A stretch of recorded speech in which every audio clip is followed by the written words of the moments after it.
Yes ma'am येतोय. Okay good, ठीक आहे. चला आपण अभ्यासाला सुरुवात करूया. मागच्या वेळेला आपण जो धडा सुरू केला होता ऍटॉमिक स्ट्रक्चर, त्याचा आता पुढचा टप्पा. आपण काय काय केलं आहे स्क्रीन शेअर करते, बुक समोरच आहे, आपण त्याच्यातनं बघूया. आणि आजचा पुढचा मुद्दा, जे मी तुम्हाला मागच्या वेळेला ऑलरेडी बोलले होते, धड्यामधला सगळ्यात डेंजरस भाग जो होता तो मागच्या वेळेला संपला. डेंजरस म्हणायचं म्हणजे की त्याच्यामध्ये खूप सारे डेरिव्हेशन्स आहेत आणि त्याचा मधलाच भाग आलाय, म्हणजे त्याचं पुढचं मागचं काही माहित नाही, मधलं आहे फक्त. त्याच्यावरून काहीतरी डेरिव्हेशन्स आहेत ते आपण पाहिलेत, बरोबर. तर ते कुठून आले, कसे आले, ह्याचा तर्क पटकन कळत नाही, म्हणून ते कळत नाही की हे काय आहे सगळं. पण तो भाग आपला ऑलरेडी मागच्या वेळेला डिस्कस झाला, आपण तो खूप डिटेलमध्ये बोललो, मागच्या वेळेला तो रिवाईज पण केला. आता धड्याच्या पुढच्या टप्प्याकडे, हा खूप इंटरेस्टिंग भाग आहे, खूप सोपा भाग आहे. एकदा समजला की हा तुम्हाला पुढे खूप मदत करेल, कारण पुढचं सगळं केमिस्ट्री जे आहे ते याच्यावरती डिपेंडंट असतं. आपण जाऊया त्या पानाकडे आणि थांबा, त्याच्याहून महत्वाची गोष्ट जी मला तुम्हाला सांगायची होती ती ही आहे बघा. आता आपला सुरू आहे स्ट्रक्चर ऑफ ॲटम, जो चौथा धडा आहे, बरोबर.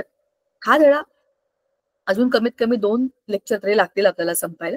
हा जेव्हा संपेल ना स्ट्रक्चर ऑफ ॲटम, तेव्हा त्याच्यानंतर धडा सुरू होणार आहे जो आहे केमिकल बॉन्डिंग. हा या धड्याचाच पार्ट बी आहे, म्हणजे पार्ट 1 पार्ट 2 असं समजा. रेडॉक्स रिएक्शन हा जो धडा आहे ह्याच्यामध्ये आपल्याला 10वीला रेडॉक्स रिएक्शन होते बघा, रिडक्शन आणि ऑक्सिडेशन, त्याला आपण मराठीमध्ये काय म्हणत होतो, क्षपण आणि ऑक्सिडीकरण, त्या अभिक्रियांचा हा धडा आहे. छोटा धडा आहे त्या मानाने, बाकी सगळे फार मोठे मोठे धडे आहेत. रेडॉक्स रिएक्शन्स जे आहेत त्याच्या इक्वेशन्सचा अभ्यास आहे त्याच्यामध्ये. मॉडर्न पिरियॉडिक टेबल हा आपल्याला जो 10वीला होता ना, पिरियॉडिक टेबलची हिस्ट्री, त्या धड्याचा पुढचा भाग आहे. ह्याच्यामध्ये बघा हा धडा, त्याच्यामध्ये हा धडा आणि हा धडा हे जोडलेले आहेत, म्हणजे ह्या 3 धड्यांचा ग्रुप. स्टेट्स ऑफ मॅटर हा जो धडा आहे त्याच्यात सॉलिड, लिक्विड, गॅस आपल्याला ऑलरेडी माहिती आहे, ठीक आहे. पण त्याच्या पुढचा टप्पा म्हणजे त्याच्या आणखीन डिटेलमध्ये ऍड्झॉर्प्शन आणि पोलॉइड हा आपल्याला 9वीला एकच फक्त मुद्दा होता, म्हणजे टाइप्स ऑफ सोल्युशन्स मध्ये, त्याला ते डिटेलमध्ये आहे. केमिकल इक्विलिब्रियम म्हणजे आपल्या balancing of chemical reaction. Nuclear chemistry, radio आपल्याला मागच्या वर्षी नावाला होतं, यावेळेला ते डिटेलमध्ये आहे आणि खूप इंटरेस्टिंग आहे. आता इथून पुढचे सगळे जे धडे आहेत ना आपले, ते खूप चांगले आहेत. हायड्रोकार्बनचा जो धडा आहे हा धडा सुद्धा खूप सोपा आहे, खूप चांगला आहे. ह्याच्यामध्ये सगळेचे सगळे फंक्शनल ग्रुप जे आहेत कार्बनचे, त्याचा सगळा अभ्यास आहे, डिटेलमध्ये अभ्यास आहे. केमिस्ट्री इन एव्हरीडे लाईफ, जसा दरवर्षी हा आपल्याला वाटायचा सोपा आहे, पण नवीनच काहीतरी शब्द, वेगळेच केमिकल फॉर्म्युले, तसे ह्याच्यामध्ये पण आहेत. पण ठीक आहे, एवढा सगळा अभ्यास झाल्यानंतर ह्याचा आपल्याला काही अवघड जाणार नाही. मला असं वाटतंय दिवाळीपर्यंत, दिवाळीच्या आपल्या ह्या पुढच्या महिन्यापर्यंत आपला 5वा धडा तरी पूर्ण व्हावा. जर जमलं तर 6वा धडा सुद्धा आपण पूर्ण करू, म्हणजे सेकंड टर्म मध्ये जी जरा मोठी आहे तर आपलं हे सगळं व्यवस्थित होऊन जाईल. स्ट्रक्चर ऑफ ॲटम आपला सध्या सुरू आहे. आपण जाऊया त्याच्या 35 ना, बराचसा त्यातला भाग आपला झालेला आहे. आता जो आपण करणार आहे तो सगळा इंटरेस्टिंग पार्ट आहे, जे मी तुम्हाला ऑलरेडी म्हणाले होते, त्याच्या अभ्यासाकडे आपण आता जाणार आहोत. हे सगळं आपलं झालेलं आहे, त्यातलं जेवढं तुमच्या लक्षात राहील तेवढं उत्तम आहे. जे नाही कळलंय, जर वेळ मिळाला तर सगळ्या शेवटी नवीन जे मुद्दे होते त्यांना आपण रिवाईज करूया. त्याचं पुढच्या वर्षी कुठेतरी काहीतरी कनेक्शन आपल्याला येईल. हे सगळे इक्वेशन्स जे आहेत ते डी ब्रॉग्ली इक्वेशन आणि अनसर्टनिटी प्रिन्सिपल, बरोबर, ह्या टर्म्स तुम्हाला माहिती असणं गरजेचं आहे. ते यावर्षी इंट्रोड्यूस झालेले आहेत. बघा, हायझनबर्ग्स अनसर्टनिटी प्रिन्सिपल आपण मागच्या वेळेला केलं होतं. डी ब्रॉग्लीज वेव्ह पार्टिकल ड्युअलिटी हा मुद्दा आपला ऑलरेडी मागच्या वेळेला झाला होता. आता आपण त्याच्या पुढच्या टप्प्यामध्ये आलोय. Quantum mechanical model of atom हा जो आहे हा आपल्या ॲटॉमिक स्ट्रक्चरच्या हिस्ट्री मधला लास्ट पार्ट आहे. Quantum mechanical model of atom म्हणजे काय? क्वांटम मेकॅनिक्स ही अशी एक ब्रांच आहे कसली, सायन्सची, जी ब्रांच क्वांटम म्हणजे मोजमाप ह्याच्यावरती बेस्ड आहे. बघा, a new branch of science called quantum mechanics was developed in 1926 by Werner Heisenberg and Erwin Schrödinger. स्क्रॉडिंजर तुम्हाला लक्षात येईलच, कारण नंतर पुढे स्क्रॉडिंजर इक्वेशन येतं. Based on uncertainty principle and wave motion respectively. त्यांनी ही सायन्सची एक नवीन ब्रांच म्हणूनच उदयाला आणली. 1926 म्हणजे ही कधीची गोष्ट आहे? स्वातंत्र्यपूर्व काळातली गोष्ट आहे, जेव्हा 1947 ला आपल्याला स्वातंत्र्य मिळलं. त्याच्या 20 वर्ष आधीचा वेळ समजा, तेव्हा जागतिक सायन्स स्टडीमध्ये काय चाललं होतं, तेव्हा एक सायन्सची एक नवी ब्रांच झाली, क्वांटम मेकॅनिक्स. ह्याच्यामध्ये काय, दोन महत्वाच्या गोष्टी होत्या. अनसर्टनिटी प्रिन्सिपल म्हणजे आपली जी एनर्जी आहे म्हणजेच इलेक्ट्रोमॅग्नेटिक रेडिएशन जे असतात ती एनर्जी दोन फॉर्म मध्ये एकतर पार्टिकल सारखी जाते किंवा वेव्ह सारखी जाते. हे आहे आपलं वेव्ह पार्टिकल ड्युअलिटी म्हणजे वेव्ह मोशन ची ड्युअलिटी.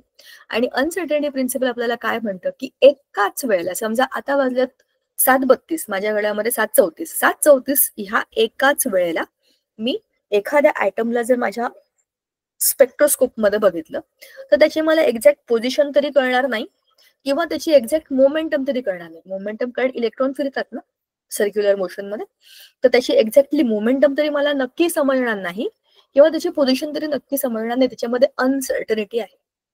सर्टन म्हणजे पक्क, अनसर्टन म्हणजे अनिश्चितता.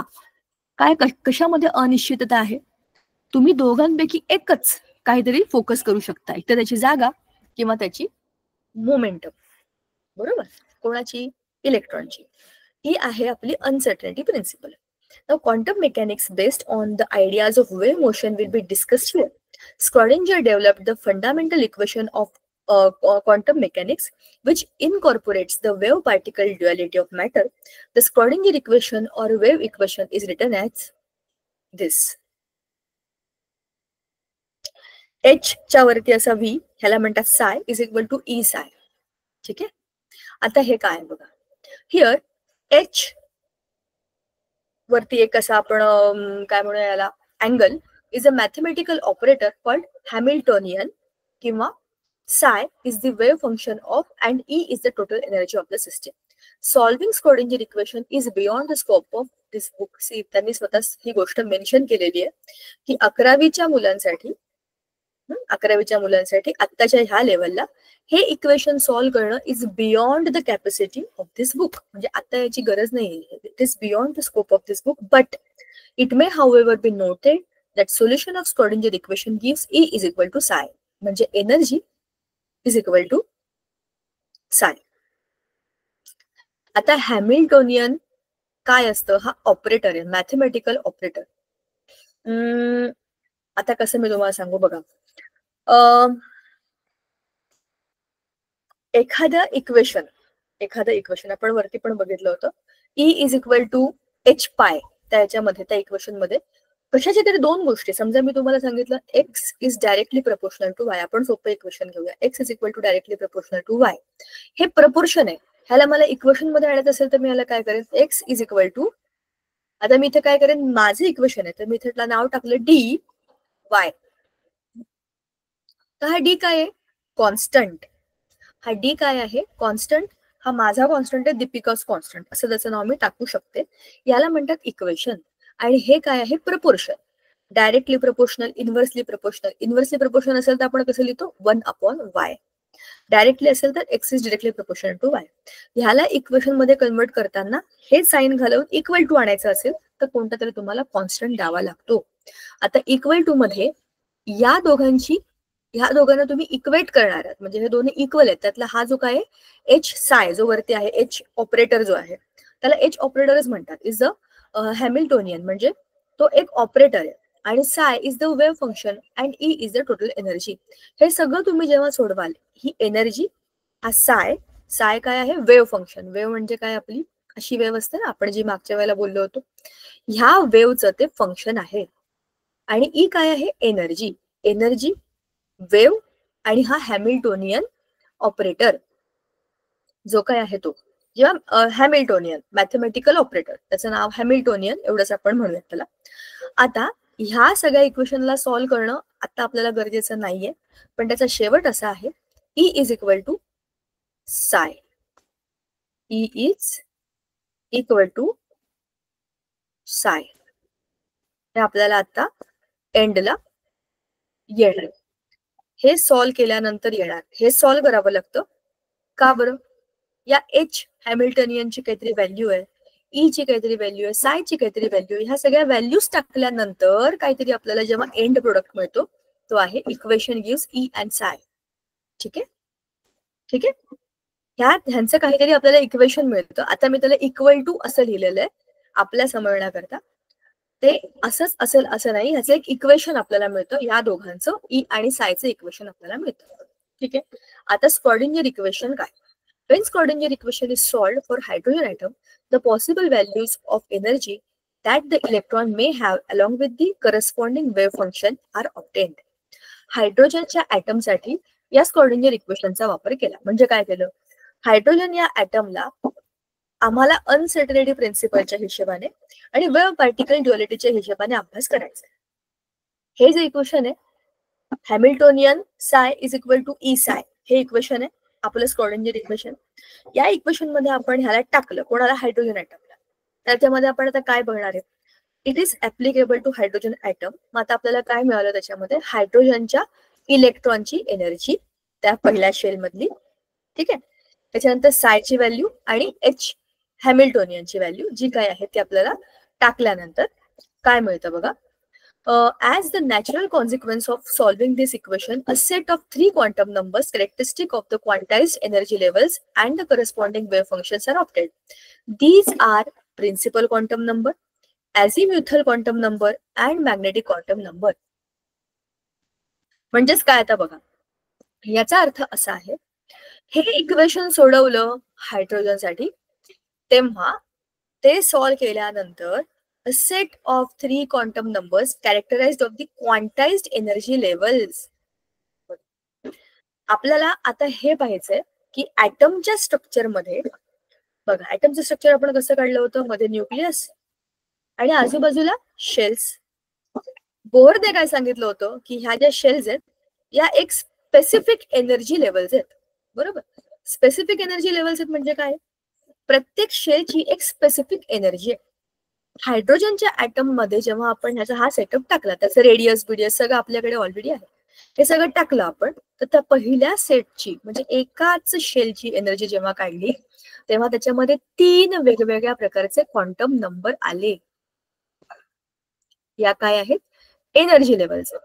एनर्जी लेवल्स पहिल्या शेलमध्ये, दुसऱ्या शेलमध्ये, तिसऱ्या शेलमध्ये अशा एनर्जी लेवल्स येणार. आता त्यांना principal quantum number, azimuthal quantum number, magnetic quantum number असं नाव दिलं. The solution of Schrodinger wave equation led to 3 quantum numbers and successfully predicted features of hydrogen atom emission spectrum. हायड्रोजनचा एमिशन स्पेक्ट्रम तुम्हाला आठवतंय? हायड्रोजनला excite केलं आपण, मग तो परत ग्राउंड आला तेव्हा त्याने काहीतरी एमिशन दिले आणि 5 सिरीज मिळाला आपल्याकडे. बरोबर. लेमन, त्याच्यानंतर ते पी फंड, लेमन टू पी फंड असे 5 जी नावं होती ते काय होते आपल्या एमिशन स्पेक्ट्रम मध्ये. त्याच्यात आपल्याला काय समजलं की हे जे काही 3 क्वांटम नंबर्स आहेत, splitting of spectral lines in multi electron atomic emission spectra could not be explain through such model. पण आता हे हायड्रोजनच्या एमिशनला आपल्याला ऍप्लिकेबल आहे. Splitting of spectral lines of multi electron atomic emission spectra could not be explain through such a model. समजा एखाद्या item मध्ये जास्त इलेक्ट्रॉन आहेत, 3, 4, 5, तर ह्या एमिशन स्पेक्ट्राला तुम्ही त्याच्यामध्ये एक्सप्लेन नाही करू शकत. These were explain by George काय बरं म्हणता येईल त्याला, Uhlenbeck and Samuel Goudsmit who proposed the presence of the 4th quantum number and called electron spin quantum number ms. बघा, थोडक्यात आपल्याला 4 क्वांटम नंबर्सची स्टोरी सांगितलेली आहे की हे 4 क्वांटम नंबर कसे आले. पहिले तर 3 आले होते. हायड्रोजनच्या स्पेक्ट्रम मध्ये प्रिन्सिपल आला, azimuthal आला, मॅग्नेटिक आला. पण सगळ्याच्या सगळ्या मल्टी इलेक्ट्रॉनच्या स्पीसीसला आपण एक्सप्लेन नाही करू शकत. त्याच्यामध्ये चौथा आला electron spin quantum number ms. Wave function psi as such does not have any physical meaning. The probability of finding an electron at a point within an atom is proportional to psi square in the neighborhood of that point within a tiny volume element around it. साय म्हणजे अशी एखादी काही value नाहीये, जसं की आपण म्हणतो वेलोसिटी, डिस्टन्स, अशी काही फिजिकल व्हॅल्यू नाहीये, पण ती प्रोबॅबिलिटी आहे की ह्या एरियामध्ये इलेक्ट्रॉन असेल तर त्याला साय स्क्वेअर अशी एक व्हॅल्यू दिलेली. Now atomic orbitals and quantum numbers. Many wave functions are possible for an electron and therefore many atomic orbitals are present in an atom. Many wave functions are possible for an electron and therefore many atomic orbitals are present in an atom. एकाच atom मधल्या एका इलेक्ट्रॉनला, आपण एकच electron धरतोय आता, त्या एका इलेक्ट्रॉनला खूप साऱ्या वेव्ह फंक्शन्स, म्हणजे कशा वेव्ह फंक्शन्स, या इलेक्ट्रॉनला खूप सारे वेव्ह फंक्शन्स पॉसिबल आहेत. And therefore many atomic orbitals are present in an atom. एका ॲटम मध्ये असे खूप सारे ऑर्बिट्स असतात. कशामुळे? इलेक्ट्रॉनला वेव्ह फंक्शनने वरती वरती जाता येऊ शकतं. हे कशासाठी आहे? की त्याच्या वेव्ह नेचरमुळे तो वर जाऊ शकतोय. ठीक आहे. Thus, the wave function or atomic orbitals form the basis of the quantum mechanical electronic structure of an atom. Various orbits in an atom differ in size, shape, and orientation with respect to the nucleus depending upon the value of psi square. Each orbital is designed by three quantum numbers called n, l, ml, and each electron being assigned with the four quantum numbers with n, l, ml आणि ms.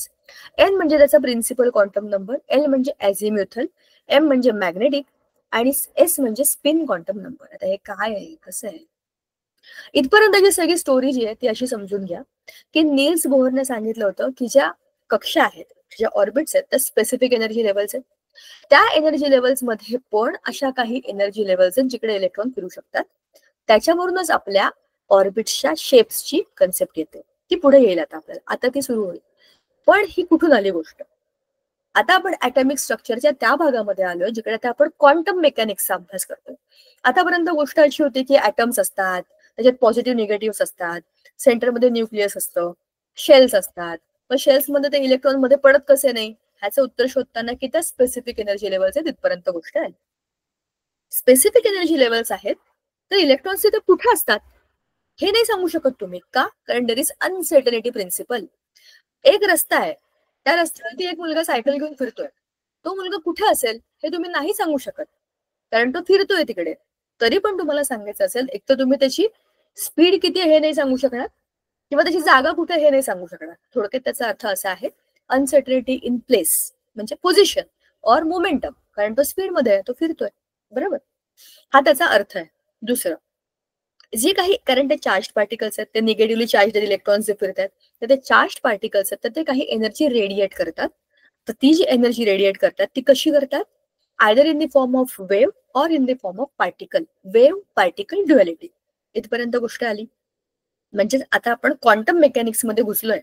आता आपण आपल्या atomic स्ट्रक्चरच्या त्या पॉइंटकडे आलोय जिकडे आता पुढे आपल्याला ॲटॉमिक स्ट्रक्चर डिटेलमध्ये येणार आहे. आतापर्यंत आपण गोष्टी स्वरूपात शाळेमध्ये जे ऐकलं तेच आतापर्यंत केलं होतं. आता 11वीचा अभ्यास सुरू झाला.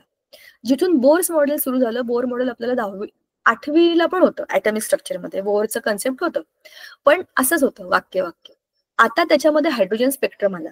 बरोबर, त्याच्यामध्ये ब्लॅक बॉडी रेडिएशन आले, त्याच्यामध्ये वेव्ह पार्टिकल ड्युअलिटी आली, त्याच्यामध्ये अनसर्टनिटी प्रिन्सिपल आलं.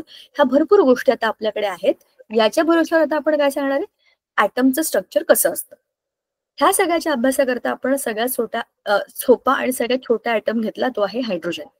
हायड्रोजनचा आपण स्पेक्ट्रम बघितला, नील्स बोरने पण त्याचा अभ्यास केला. त्याच्यातनं त्याला हे समजलं की 5 सिरीज आहेत. मग त्याच्यामधनं प्रत्येक शेलमध्ये इलेक्ट्रॉन कुठे असेल? शेलमध्ये इलेक्ट्रॉन फिरतोय, पण कुठे फिरतोय? ह्याचं उत्तर देण्याकरता आता पुढचा दुसरा मुद्दा आला आहे, जो की आहे त्याच्यातले क्वांटम नंबर्स. क्वांटम या शब्दाचा अर्थ आहे मोजमाप करण्याकरता नंबर्स. सोपे, जसं आपण म्हणू पहिली, दुसरी, तिसरी, चौथी, तसंच क्वांटम.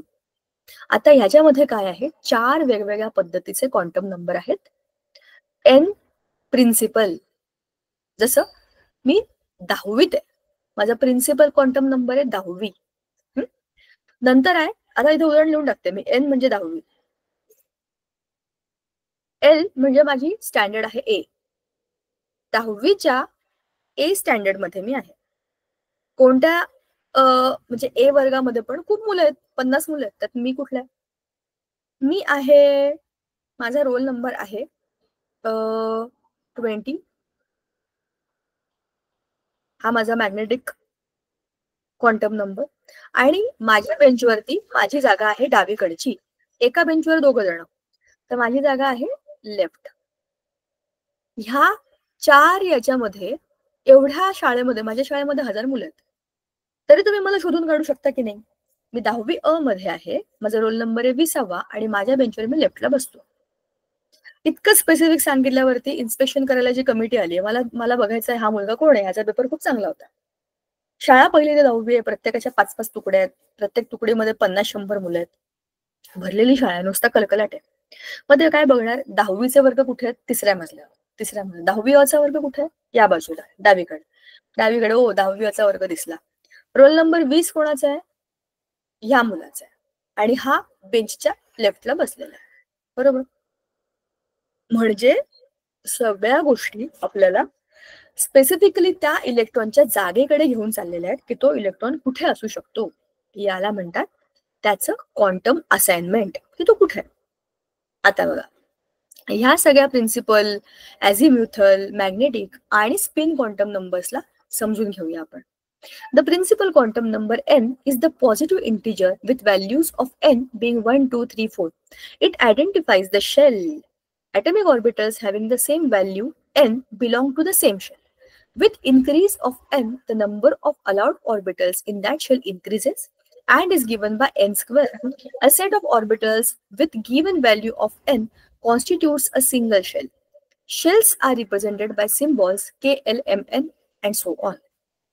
बघा, पहिला जो प्रिन्सिपल क्वांटम नंबर आहे जो आहे एन, त्याचा अर्थ आहे तुमची शेल. आपण शेलला नंबर देतो. पहिली आहे के, मग आहे एल, मग येते तिसरी एम, मग येते चौथी एन. के एल एम एन. तोच के म्हणजे 1. आता त्याच्यामध्ये किती ऑर्बिटल्स असतील, 1 चा स्क्वेअर केला तर 1, म्हणजे एकच शेल. म्हणूनच पहिल्या शेलमध्ये 2च इलेक्ट्रॉन असतात, कारण त्या शेलची कॅपॅसिटी तेवढीच आहे. कुठला पण तुम्ही ऍटम ड्रॉ करा, पहिली शेल न्यूक्लियस मध्ये आणि पहिली शेल के शेल, 2च इलेक्ट्रॉन त्याच्यामध्ये बसणार, ती त्याची कॅपॅसिटी आहे. दुसरी शेल 2 चा स्क्वेअर किती आहे, 4. एल शेल मध्ये 4 इलेक्ट्रॉन, समजून घ्या. तिसऱ्याचा स्क्वेअर एम, 9 इलेक्ट्रॉन्स. चौथ्याचा square 16. With an increase of n, the distance from the nucleus and size of the shell increases and also the energy increases. बरोबर. तुम्ही जसजसं शेल्स कडून बाहेर बाहेर बाहेर बाहेर जाल तेवढं काय आहे त्याच्यामध्ये तुम्हाला जास्त जास्त तुम्ही लांब जाताय न्यूक्लियस पासून. आता हे 1, 4, 9, 16 काय आहे, number, allowed number of orbitals. Orbit म्हणजे हा सर्कल जो आपण काढतो, त्याचेही वेगवेगळे रस्ते. उदाहरणार्थ बघा, पेंट मध्ये जाऊया म्हणजे मला तुम्हाला नीट सांगता येईल. तुम्हाला समजतंय ना काय चाललंय. हे खूप इमॅजिनरी आहे सगळं, पण तरी ठीक आहे, कारण आपण स्ट्रक्चर ऑफ ॲटम बघतोय. बघा, हे आहे आपलं न्यूक्लियस, ही आहे पहिली शेल. ठीक आहे. नंतर आहे शेल नंबर 2. आता जरा समजून घ्या, आपल्याला फॉर्म्युला दिलेला आहे 1 स्क्वेअर म्हणजे एन स्क्वेअर. बरोबर. एन स्क्वेअर आपला फॉर्म्युला आहे, एन स्क्वेअर. तर पहिल्या शेल मध्ये, फर्स्ट शेल जी आपली के शेल आहे, आपण 1 स्क्वेअर केला, त्याच्यामध्ये पॉसिबिलिटी आहे जस्ट 1 ऑर्बिटल, म्हणजे हे एकच सर्कल आहे, त्याच्यामध्ये जेवढे इलेक्ट्रॉन्स बसतात तेवढेच बसणार. पण जर मी एन इज इक्वल टू 2 टाकलं, एन चा स्क्वेअर इज इक्वल टू 2 चा स्क्वेअर असं केलं तर काय होणार आहे, 2 चा स्क्वेअर केलं तर होतं इज इक्वल टू 4. आता याचा अर्थ काय आहे बघा, पहिल्या शेलमध्ये एकच रिंग राहणार आहे, दुसऱ्या शेलमध्ये 4 वेगवेगळ्या प्रकारचे ऑर्बिटल्स असू शकतात. ऑर्बिटल्स म्हणजे काय, हा प्रश्न आहे. हे झालं ऑर्बिट म्हणजे मुख्य कक्षा. त्याच्यामध्ये आता वेगळ्या वेगळ्या आकाराचे ऑर्बिट्स कसे असतील, ही आहे ती कन्सेप्ट. त्याला आपण SPDF, आपल्या याच्यामध्ये आहे, तुम्हाला माहिती आहे ना, SP, D आणि F. हे कुठून आले, पिरियॉडिक टेबल. आपल्या आवर्त सारणीमध्ये S शेल मध्ये D शेल, इकडे P शेल, खाली F block block block block होते, ते ब्लॉक इथून आले. 4 वेगवेगळ्या प्रकारच्या याच्यामध्ये आकाराच्या ऑर्बिटल्स असण्याची शक्यता आहे. ऑर्बिटचे आणखीन रस्ते, उदाहरणार्थ हा रस्ता आहे ना, ह्याला इकडनं असा एक डायव्हर्जन असू शकतो, ह्याला इकडनं असा एक आणखीन एक वर्तुळ असू शकतो, काही असू शकतं. एका रस्त्याच्या आजूबाजूला 4 वेगवेगळे उपर असते. रस्ता मेन तोच आहे, पण आता तिथे इलेक्ट्रॉन, समजा आता मजा सांगतो तुम्हाला. बघा, समजा पहिल्या कक्षेतला इलेक्ट्रॉन आहे. हा इलेक्ट्रॉन कुठे असेल? इथे, इथे, कुठेही असेल, या वर्तुळामध्येच असेल, कारण एवढीच रिंग येते. पण दुसऱ्या शेल मधला इलेक्ट्रॉन मला इथे पण सापडू शकतो, या वर्तुळाच्या इथे पण सापडू शकतो, किंवा या रिंग वरती, मेन याच्यावरती पण असू शकतो, कुठे असू शकतो. रस्ते बदलले, 4 वेगवेगळ्या त्याच्यामध्ये आणखीन गोष्टी ऍड झाल्या. आता n इज इक्वल टू 3 केलं तर काय होईल? n स्क्वेअर केला तर काय होतं मला? 3 स्क्वेअर, म्हणजे 9. म्हणजे पॉसिबल अलाउड ऑर्बिटल्स 9 आणखीन रस्ते असू शकतात तिसऱ्या शेलमध्ये. कारण आता बघा, तिसरी शेल आपली वाढली, थर्ड ऑर्बिट आहे हा, आणि याच्यावरूनच कॉमन सेन्स हा आहे की जसं तुमचे ऑर्बिट्स वाढतात, तुमची न्यूक्लियस पासून, तुमचं न्यूक्लियस कुठे? इथे मध्ये, बरोबर ना? आपलं न्यूक्लियस इथे मध्ये आहे, सेंटरला. इथून तुमचं अंतर वाढत गेलंय, दिसतंय की नाही? बघा, आपण आता ड्रॉ करूया. काय? रेडियस. ही झाली पहिल्याची रेडियस, छोटी आहे. दुसऱ्याची बघा, तिसऱ्याची बघा, आणि ह्याच्यामध्ये आणखी 9 वेगवेगळे ऑर्बिटल्स आहेत. ऑर्बिटल्स मी आता कसेही कुठूनही काढणार, कसेही काढणार.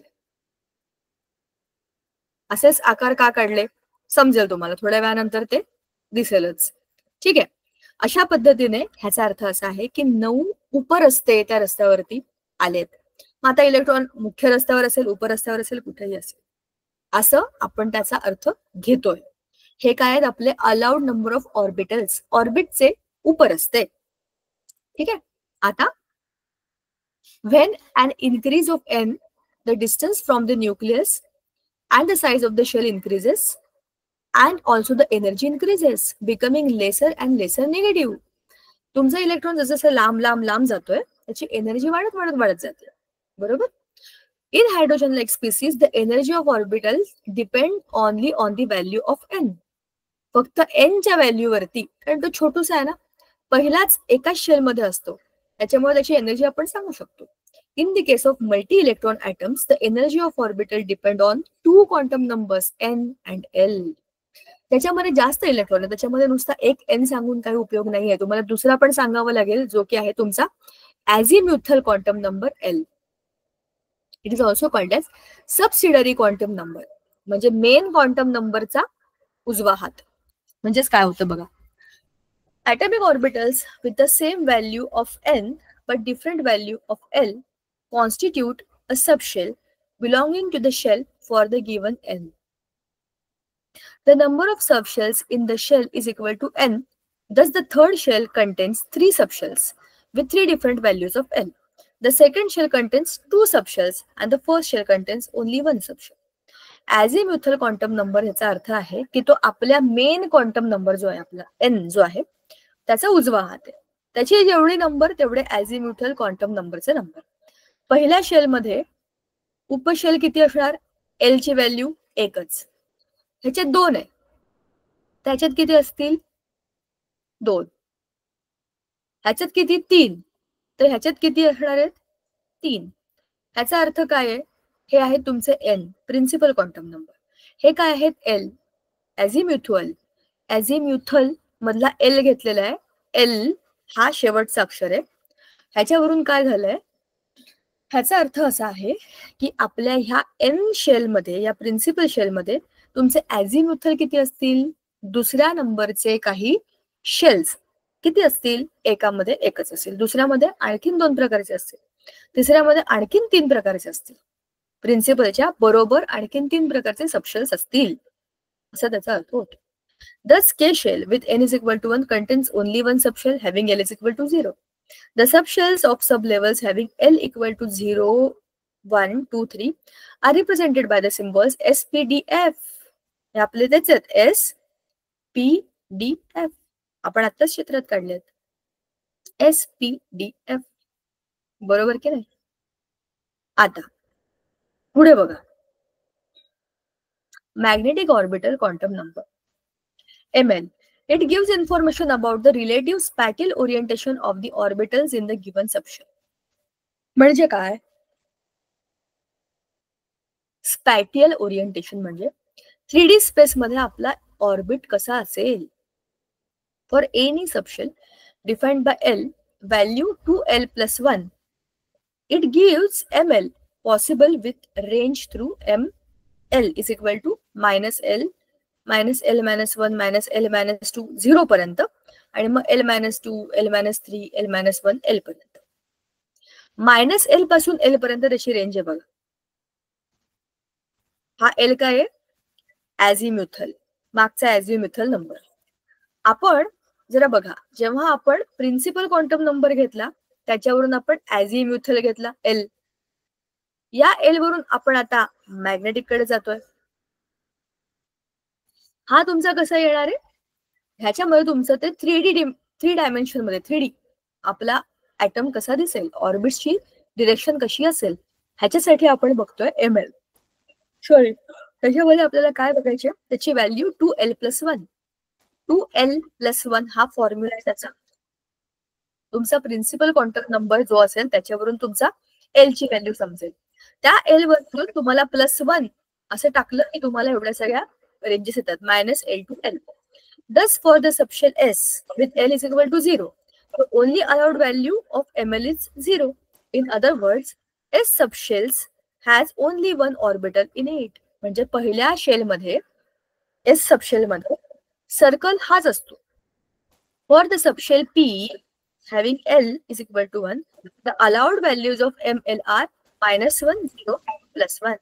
Thus, P subshell contains 3 orbitals having distinct orientation and so on. The sum of orbitals in the constituent subshells gives the total number of orbitals in the concert shell and is given by n². Electron spin quantum number. हे सगळं खाली table मध्ये येईल, tension घेऊ नका. म्हणजे जरा खिडकी बंद करते, इकडे खूप फटाके फोडतायत. नवरात्र आहे ना आज.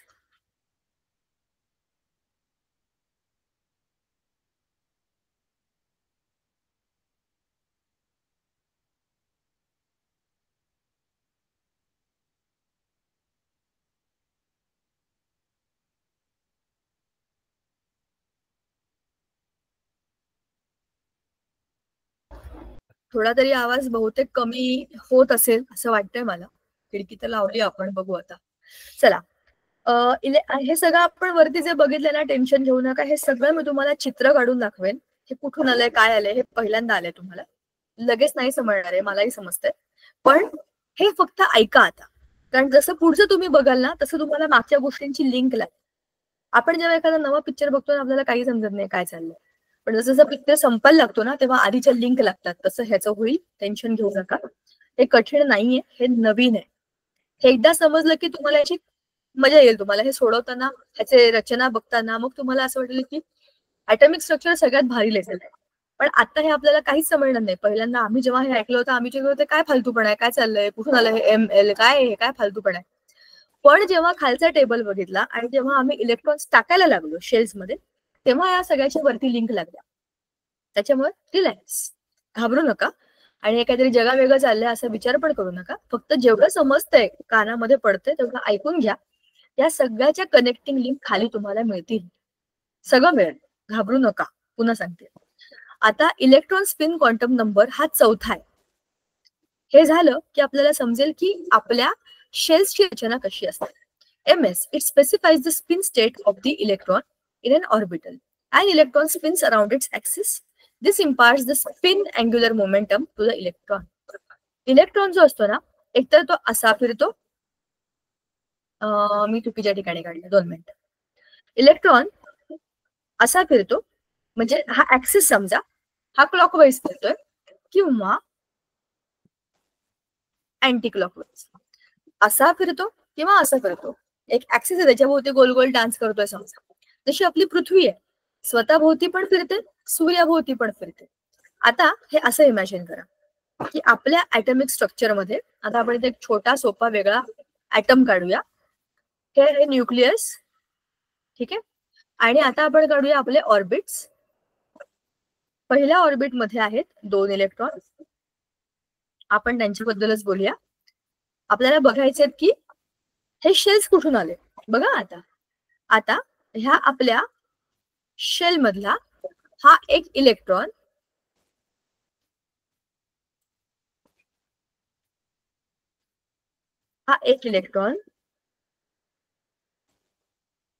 हा इलेक्ट्रॉन स्वतःभोवती पण फिरेल, एक तर असा फिरेल किंवा असा फिरेल, आणि हा त्याचा ऍक्सिस. ऍक्सिस म्हणजे व्हर्टिकल, परपेंडिक्युलर. स्वतःभोवती क्लॉकवाईज फिरेल किंवा अँटी क्लॉकवाईज फिरेल, आणि आपल्या न्यूक्लियसच्या भोवती पण फिरेल. म्हणजे इट इज सेम लाईक अर्थ किंवा सगळे प्लॅनेट्स. बघा प्लॅनेटरी मॉडेल किती मॅच करते. प्लॅनेटरी मॉडेल काय सांगतं की इलेक्ट्रॉन हे आपल्या कक्षेमध्ये पण फिरतात, म्हणजे कक्षेमध्ये फिरतात न्यूक्लियसच्या भोवती, आणि कुठे फिरतात, न्यूक्लियसच्या भोवती पण स्वतःच्या भोवती पण फिरतात. म्हणजेच काय, आपल्या ऍटॉमिक स्ट्रक्चरमध्ये आपण काय बघितलं, इलेक्ट्रॉन्स स्वतःभोवती पण फिरतात आणि न्यूक्लियसच्या भोवती पण फिरतात, जस्ट लाईक अवर प्लॅनेट्स. ठीक आहे ना. म्हणून इथे आला हा आपला स्पिन क्वांटम नंबर, चौथा, इलेक्ट्रॉन स्पिन क्वांटम नंबर. ठीक आहे. An electron spins around its axis. This imparts spin angular momentum to the electron. हे झाले 4 प्रकार. क्वांटम नंबरचे 4 प्रकार कुठून आले? N, L, M आणि S. हे काय आहेत हे आता आपण फक्त वरवर बघितलं. आता त्याच्या पुढच्या मुद्द्याकडे बघा. The two orientations which the spin angular momentum of an electron can take up. अच्छा, खाली असेल आपल्याला काहीतरी टेबलच आहे. ठीक आहे, थोडस मी छोटं करते, मग तुम्हाला नीट सांगता येईल मला. बघा, ओके, हा. The two orientations which the spin angular momentum of an electron can take up give rise to the spin states which can be distinguished from each other by the spin quantum number, either plus half or minus half. बघा ना, असा फिरेल किंवा असा फिरेल, बरोबर. The two spin states are represented by two arrows. वरच्या बाजूला असेल तर पॉइंटिंग अप, आणि पॉइंटिंग डाऊन म्हणजे काय, खालच्या बाजूला असेल तर. Thus and thus have opposite spins. म्हणजे एक तर वरच्या बाजूला किंवा खालच्या बाजूला, म्हणजे अपोजिट स्पिन्स आहेत, असा म्हणा किंवा असा म्हणा. अपोजिट आहेत ना एकमेकांना, वरच्या बाजूला दाखवा किंवा खालच्या बाजूला दाखवा, हे दोन एकमेकांच्या अपोजिट आहेत. An orbital can accommodate maximum 2 electrons and they must have opposite spins. एका ऑर्बिटमध्ये सगळ्यात महत्वाची गोष्ट आहे पूर्ण आतापर्यंतच्या आपल्या बडबडीतली, एक ऑर्बिट आपण एका स्क्वेअरने दाखवणार, त्याच्यामध्ये एका वेळेला 2च इलेक्ट्रॉन्स मावतात. एक जर वरच्या बाजूला असेल तर दुसरा खालच्या बाजूलाच यायला पाहिजे, तरच ते एका ऑर्बिटमध्ये राहू शकतात. ह्याच्यावरून तुम्हाला समजलं का ते लोन पेअर, मला परवा विचारलं होतं ना प्रथमेश तू, लोन पेअर, ही लोन पेअर आहे बघ. एका ऑर्बिट मधले 2 इलेक्ट्रॉन ते त्याचेच असतात आणि ते एकमेकांच्या जोडीने तिथे राहतात. तर ऑर्बिटल म्हणजे काय कळलं, ऑर्बिटचा एक छोटासा उपर असता, त्याच्यामध्ये इलेक्ट्रॉन असू शकतात, फिरत असतात ते. आपल्याला हे माहितीये की शेल म्हणजे काय, एनर्जी लेवल्स. एनर्जी लेवल्स कशा असू शकतात, सर्क्युलर, डम्बेल शेप. या एनर्जी लेवल्स आता कशा कशा आकाराच्या आहेत हे आपल्याला त्या खाली समजेल. This is known as Pauli's exclusion principle. हे तुम्हाला आता आलेलं आहे. ह्या धड्यामध्ये खूप गोष्टी आहेत. Pauli's exclusion principle which will be dealt with the section 4.7.5. याच्यामध्ये काय कळलंय, एका शेलमध्ये अप डाऊन असेच इलेक्ट्रॉन असणार आहेत. The electrons will be having opposite spins only, can be in one orbital. They can't be together, up, down, down. No, not possible. Shapes of atomic orbitals. आता काय आहेत, हा, आता जरा शांतपणाने बघा. खालची तुम्ही हे सगळं आपण नंतर ते शेप्स ऑफ ॲटॉमिक ऑर्बिटल बघण्याच्या आधी टेबल बघा. आपण काय काय बोललो. शेल आहे के, आपली पहिली शेल आहे. एल दुसरी शेल आहे. एम तिसरी शेल आहे. के शेल मध्ये एन इज इक्वल टू 1 आहे. 1चा स्क्वेअर 1 आहे. Total number of orbitals, K shell मध्ये किती ऑर्बिटल्स असणार आहेत, एकच. Total number of subshells in the shell किती आहेत, त्याच्यामुळे एकच आहे. म्हणजेच ॲझिम्युथल क्वांटम नंबर त्याचा 0.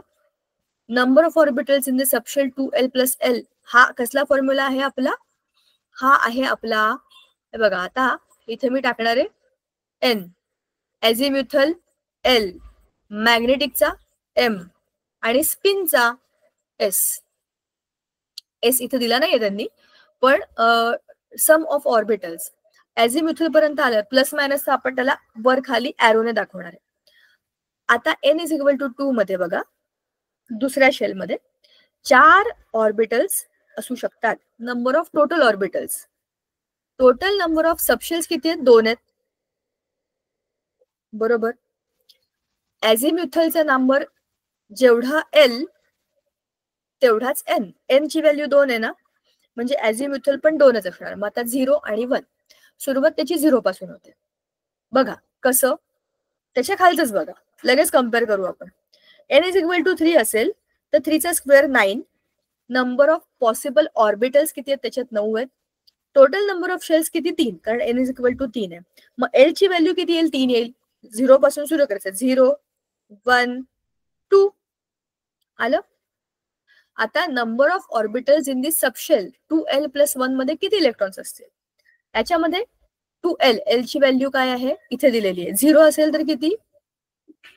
2 इंटू 0 प्लस 1 म्हणजे 1. एका ऑर्बिटल मध्ये 1 इलेक्ट्रॉन. ऑर्बिटल, ऑर्बिट नाही, ऑर्बिटचा अर्थ आहे पूर्ण शेल. ऑर्बिटल त्याचा एक छोटा भाग आहे. के शेल मध्ये एका वेळेला 2 इलेक्ट्रॉन्स असतील, त्यातला एका ऑर्बिटल मध्ये 1 असेल. आता n म्हणजे दुसऱ्या शेल मध्ये बघा, L ची व्हॅल्यू 0 असेल तर या फॉर्म्युलामध्ये इथे 1च, आणि दुसऱ्या याच्यामध्ये L इज इक्वल टू 1 टाकलं तर काय होईल? 2 प्लस 1, 2 इंटू 1 प्लस 1, 3. म्हणजे sum of orbitals in all the subshells, किती ऑर्बिटल्स होतात त्याच्यामध्ये? 4. तिसऱ्या याच्यामध्ये L इज इक्वल टू 0 मध्ये काय होतं? पहिल्या याच्यात 1, दुसऱ्या याच्यात 3, हे आपण ऑलरेडी वरती काढलंय तसंच आहे. तिसऱ्या याच्यामध्ये 2 असेल ना, 2 प्लस 2 प्लस 1, 5. मग आता टोटल केले तर 5, 6, 7, 8 आणि 9 हे काय आहेत? सम ऑफ ऑर्बिटल्स, जे की ऑलरेडी आपल्या इथे आलेत बघा. 9 आणि 9, 4 आणि 4, बरोबर. हे आपण काय केलं? आपण या व्हॅल्यू टाकल्या आणि क्रॉस चेक केलं की हे बरोबर चाललंय का नाही. ठीक आहे. 1s पहिली शेल, 2s बघा, हे प्रोबॅबिलिटी आहे. Probability density plots.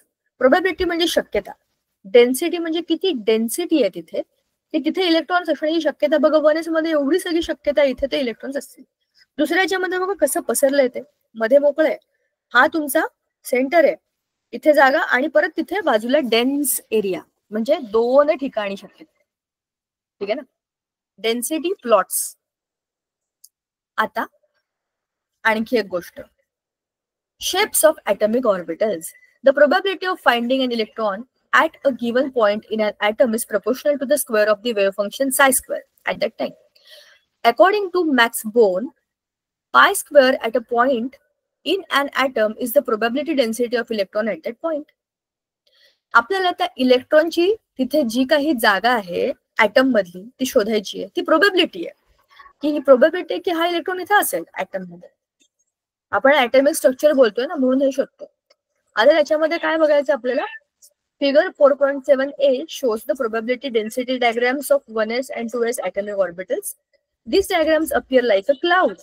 The electron cloud of 2s orbital shows one node, which is a region with nearly 0 probability, and displays the change of the sign for its corresponding wave function.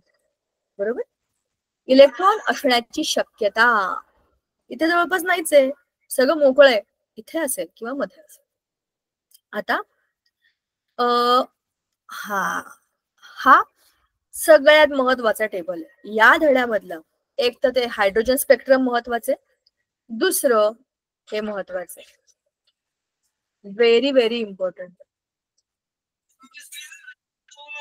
कसं बघा, symbol of the shell K, पहिली shell, number of subshell 1, azimuthal L ची value 0, number of subshell 1s, 2 into 0 plus 1 is equal to L.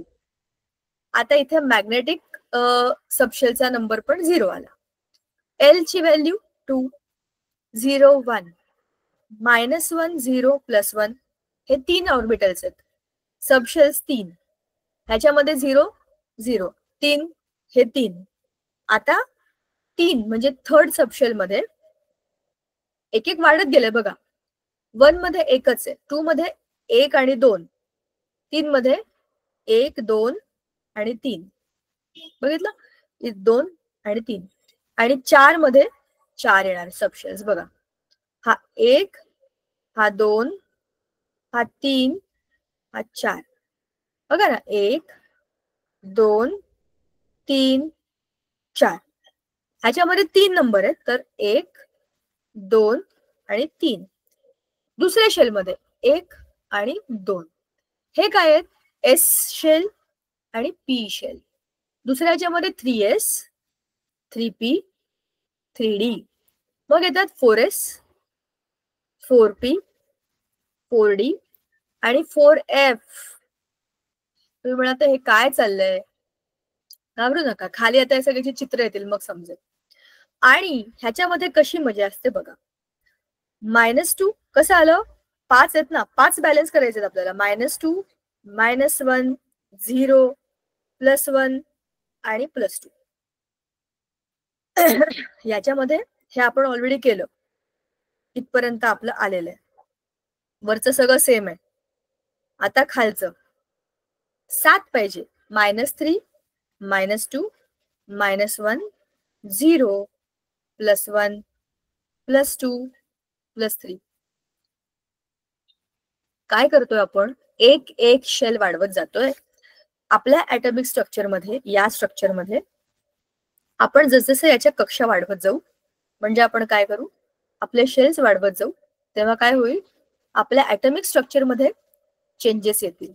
पहिल्या शेलमध्ये एकच shell आहे, काहीच गडबड नाहीये. दुसऱ्या शेलमध्ये एस आणि पी असे 2 सबशेल्स आहेत. एस पण आहे, पी पण आहे. तिसऱ्या ह्याच्यामध्ये एस पी डी हे 3 सबशेल आहेत. चौथ्या ह्याच्यामध्ये एस पी डी आणि एफ असे 4 सबशेल्स आहेत. त्या एस पी डी एफ वरूनच आपले S block, P block, D block आणि एफ ब्लॉक एलिमेंट झालेले आहेत. ठीक आहे. आता शॉर्टकट मध्ये आपण इथे लिहूया, मग तुम्हाला सगळं समजेल. बघा, पहिली शेल आहे, याच्यामध्ये फक्त एस. दुसऱ्या शेलमध्ये एस आणि पी हे काय आहेत, सबशेल्स आहेत, शेलचे छोटे भाग, म्हणजे उपर असते. तिसऱ्या याच्यामध्ये एस ब्लॉक म्हणजे एस शेल, पी शेल आणि डी शेल. आणि हा सगळ्यात लांबचा बाहेरचा चौथ्यापासून एस पी डी आणि एफ, 4ही सबशेल्स येतात. हे समजलं. जसजसं आपण लांब लांब जातो, जसं मोठ्या मोठ्या शेल्स मध्ये जातोय, तसतसे आपले सबशेल्स वाढत जातात. S P D S P D F एका एका शेल मध्ये वाढतात, म्हणूनच त्याचं ऍटॉमिक स्ट्रक्चर वाढतं. पिरियॉडिक टेबल तुम्हाला आठवत असेल तर तुम्हाला त्याच्यामध्ये हे दिसेल की जसा आपला नंबर वाढतो तसे शेल्स वाढतात, इलेक्ट्रॉनची संख्या वाढते, ऍटम्स मोठे होतात. As we go up down, म्हणजे from up to the down in the periodic table, आपल्या ऍटमची साईज वाढते, कारण नंबर ऑफ शेल्स ऍड होतात. शेल्स बरोबर सबशेल्स पण ऍड होतात, नंबर ऑफ इलेक्ट्रॉन्स ठेवायची जागा वाढते, आणि त्याच्यामुळे ऍटम्स मोठे होतात आणि त्यांच्या प्रॉपर्टीज पण चेंज होतात. बरोबर ना. हे सगळं कनेक्टेड आहे मागच्या गोष्टींशी. याच्यावरती प्रॉब्लेम आहे. How many orbitals make the N shell? What is the subshell wise distribution of orbitals in the N shell? KLMN. N हा चौथा आहे त्याच्यामधला. n is equal to 4. मग n square is equal to 14 सबशेल. 4चा square म्हणजे 16 subshell.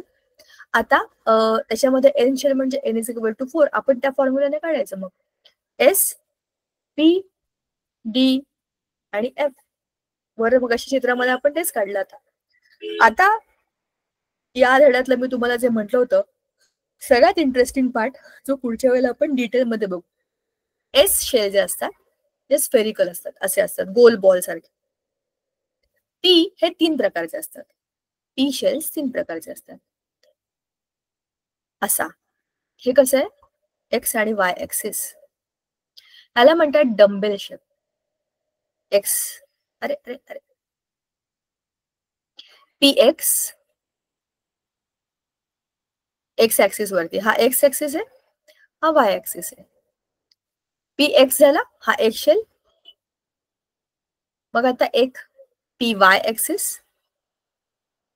बरोबर, हा Y ऍक्सिस आहे. तिसरा असतो Z ऍक्सिस, X Y, आणि तिसरा आहे Z. 3 डायमेन्शनल काढलं तर, बरोबर ना, असं चित्र असतं ना आपलं. आता या Z ऍक्सिस वरती जर मी काढलं तर तो काय होईल, Z. मग आता ही सेकंड शेल आहे ना, म्हणजे दुसऱ्या शेल पासून आपल्याला P ब्लॉक आले, म्हणजे P शेल्स आले. तर आता मी याला काय म्हणेन, 2P आणि X ऍक्सिस, कारण हा X वरती आहे इथे बघा. हा कोण असेल, सेकंड शेल मधल्या P शेलचा Y ऍक्सिस, सेकंड शेल मधल्या P सबशेलचा Z ऍक्सिस, XY Z, बरोबर. अशी याची रचना असते. त्याला काही टेन्शन नाहीये, 1S 2S हे तेवढेच आहेत, त्याच्यामध्ये बाकी काही छोटी पिल्लं नाहीयेत, जेवढे तेवढंच. S मध्ये पुढे काहीच नाही, तोच स्वतःच एक सर्क्युलर बॉल आहे, तो तिथेच संपतो. P मध्ये 3 असतात, हे लक्षात ठेवायचं, P मध्ये 3 असतात, D मध्ये 5 असतात. कसे, असे बघा. आता जसे की आपले PX PY PZ होते ना, तसेच D मध्ये, D आणखीन मोठी शेल आहे, तिसऱ्या शेल पासून, 3 नंबरच्या शेल पासून ते सुरू होतात. त्याच्यामध्ये कसं आहे, DXY, X आणि Y च्या मध्ये असतात, कारण X आणि Y वर P आहेत, तर त्या दोघांच्या मध्ये कोण आहेत, आता त्या दोन ऍक्सिसच्या मध्ये हे सबशेल्स आहेत, म्हणजे सब ऑर्बिटल्स. YZ च्या मध्ये, XZ च्या मध्ये, आणि मग DX² - Y², हे एक असे त्या ऍक्सेस वरती पण वरच्या बाजूला लटकलेले असतात. आणि एक असतो DC², म्हणजे Z² च्या वरती लटकलेला. जसा हा X² - Y² आहे, तसंच हा DZ² आहे, म्हणजे ऍक्सेसच्या वरती पण आलेत ते, ऍक्सेसच्या मध्ये पण आलेत. अशा पद्धतीने D ब्लॉक हे 5 प्रकारचे सबऑर्बिटल्स असतात. ह्याचे बाकी सगळे डिटेल आपण पुढच्या वेळेला बघूया. हा लेसन इतक्यात इथे संपणार नाही, ह्याला खूप डिस्कशन लागेल, ते तुम्हाला समजून सांगायचंय. ह्याच्यानंतर पुढे आपल्याला ऑर्बिटल एनर्जी आणि इलेक्ट्रॉनिक कॉन्फिगरेशन कसं टाकतात याची गोष्ट येईल. हे तुम्हाला हे समजलं ना की तुम्हाला वरचं सगळं समजेल, हे तुम्हाला आपोआप समजेल. आहे आपण जेव्हा हे भरू ना, तर वरच्या सगळ्या कन्सेप्ट क्लिअर होतील. ठीक आहे, आपल्याला कमीत कमी 2 लेसन लागतील हा धडा संपवायला, पण हा एवढा कठीण नाहीये, फक्त नवा आहे. पुढच्या वेळेला आपण ह्याचा पुढचा मुद्दा बघूया आणि हा लेसन संपवूया. ठीक आहे, चला बाय. पुढचं पण तुमचं लेक्चर असेलच, तर पुढच्या लेक्चरसाठी गेट रेडी. आपण पुढच्या लेक्चरला ह्याच्या पुढच्या गोष्टी बोलूया. चलो बाय, थँक्यू. Thank you ma'am.